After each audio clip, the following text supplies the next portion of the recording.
NPK, como e quando utilizá-lo?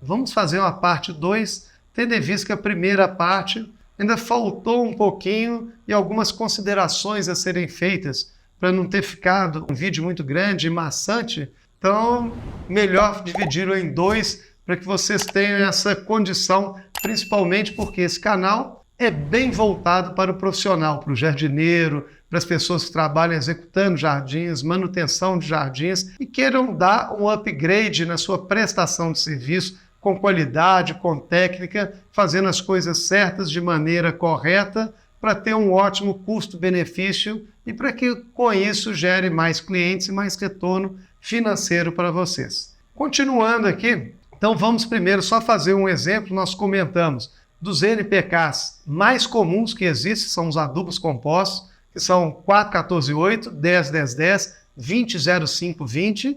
Então vamos pôr esses 3 aqui resumidamente. Nós não chegamos a abordar nada do 10-10-10 e vamos abordar aqui uma forma de você ter como adubação sempre pensando nas plantas, porque senão vai ficar uma coisa muito maçante. Imagina você ter que ter um adubo próprio para o meu viburno, depois um adubo para jabuticabeira, um adubo para o meu lírio, o adubo para o agapanto. Não existe isso no mercado profissional. E você não tem que fazer isso.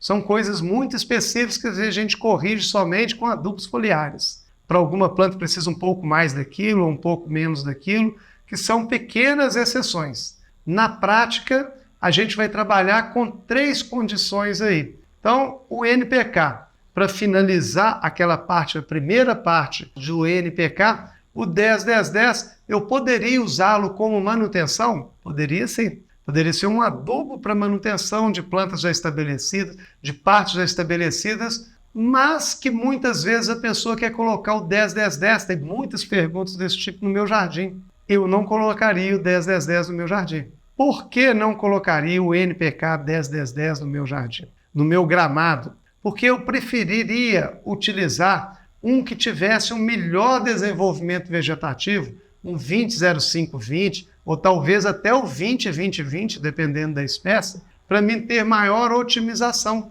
do meu sistema radicular, que eu já estou considerando que existe, e para um melhor crescimento das minhas plantas ali. Vamos pegar um raciocínio para a gente tentar que essa informação entre mais fácil na cabeça de vocês. Porque senão às vezes você vai pensar assim, mas espera aí, então, mas eu pego uma literatura e falo para usar o 10-10-10 em manutenção, no meu pomar, alguns até no jardim, você fala para não usá-lo. Eu falo assim, pode usar, mas eu te falo que tem coisas melhores que você vai otimizar em termos financeiros e dar melhor resultado para aquilo que você está querendo. Então vamos ver aqui, dividir a planta aqui, que não é necessário você ter 300 tipos de adubo para cada espécie de planta que existe no jardim. Isso ficaria uma coisa inviável para você, você teria que comprar 10 mil produtos. É uma coisa que não é prática e nem com a planta e nem produtor com alta tecnologia utiliza isso. Se você pegar um produtor de olambra, ele não vai ter um adubo para o crisântemo, aí depois ele vai ter um adubo para o calanquê, que é o calanchói, não vai ter um adubo para gloxínia, não vai ter um adubo para rosa em vaso, não vai ter um adubo para quê? Ele tem uma formulação e ele acrescenta um pouco de mais macro ou micronutrientes de acordo com que ele vai conhecendo profundamente aquela cultura. Mas, de maneira geral, ele trabalha da seguinte forma. Fase de enraizamento, plantada no substrato e vai fornecendo com gotejamento na estaca, por exemplo, se for estaca de azaleia, que já está no vaso, adubos que são ricos principalmente em fósforo, mas que tenha todos os outros 14 nutrientes em menor quantidade. Nitrogênio lá embaixo, potássio de baixo para médio, micronutrientes sempre baixo, mas fornecendo ali para que não tenha deficiência, cálcio mais alto. Então eu vou ter nutrientes que favoreçam o crescimento do sistema radicular. Passou essa fase, eu quero a fase vegetativa, que minha planta cresça em termos de brotações, em termos de folhagem, em termos de coloração verde, vou para a segunda etapa. Eu quero nutrientes ricos principalmente em quê? Nitrogênio.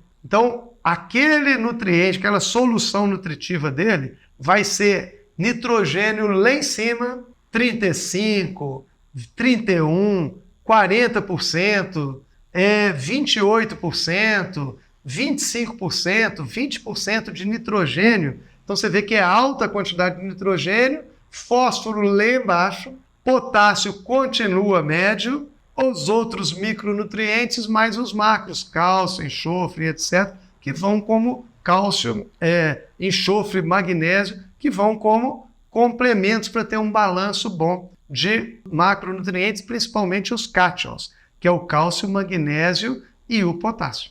Tendo isso, a planta cresceu, desenvolveu, ele vai para a terceira fase, que é a fase reprodutiva. Ele diminui o nitrogênio e vem com formulação rica em fósforo e micronutrientes que induzem a floração também. Então ele volta nitrogênio lá para baixo, porque se eu der muito nitrogênio, a planta não sabe se vai querer que brote folhas ou que dê flores ali. Então, com isto, você vai, em cada fase da planta, fase reprodutiva, eu aumento o teor de fósforo lá para cima, 40%, 50% de fósforo, em detrimento nitrogênio lá embaixo. Então, nitrogênio vai para 4%, 3%, 2%, às vezes até zero de nitrogênio, ali dependendo da planta, do período dela e da situação dela, e os outros em termos médios, potássio, cálcio,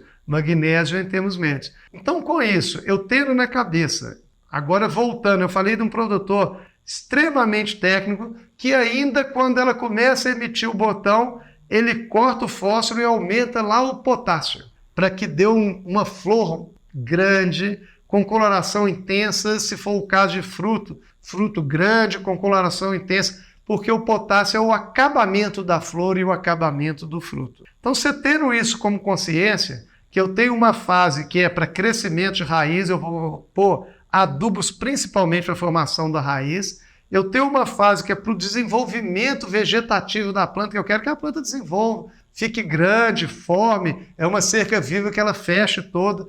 Então, eu vou dar adubos para crescimento vegetativo e eu posso ter uma fase para floração. Eu vou dar adubos para induzir a floração e depois para acabamento dessa flor. Se você conseguiu entrar isso na cabeça, vai ficar muito mais fácil de eu adubar as minhas plantas. Você vai ver que não tem que ter um adubo específico para a minha cerca viva da murta, o outro para a Thunbergia erecta, o outro para o meu Sansão do campo, o outro para o meu gramado, o outro para ali. Vai ficar facílimo e de forma prática e fácil para me conduzir o meu jardim de forma técnica e abordando as formulações de adubos conforme a fase da minha planta.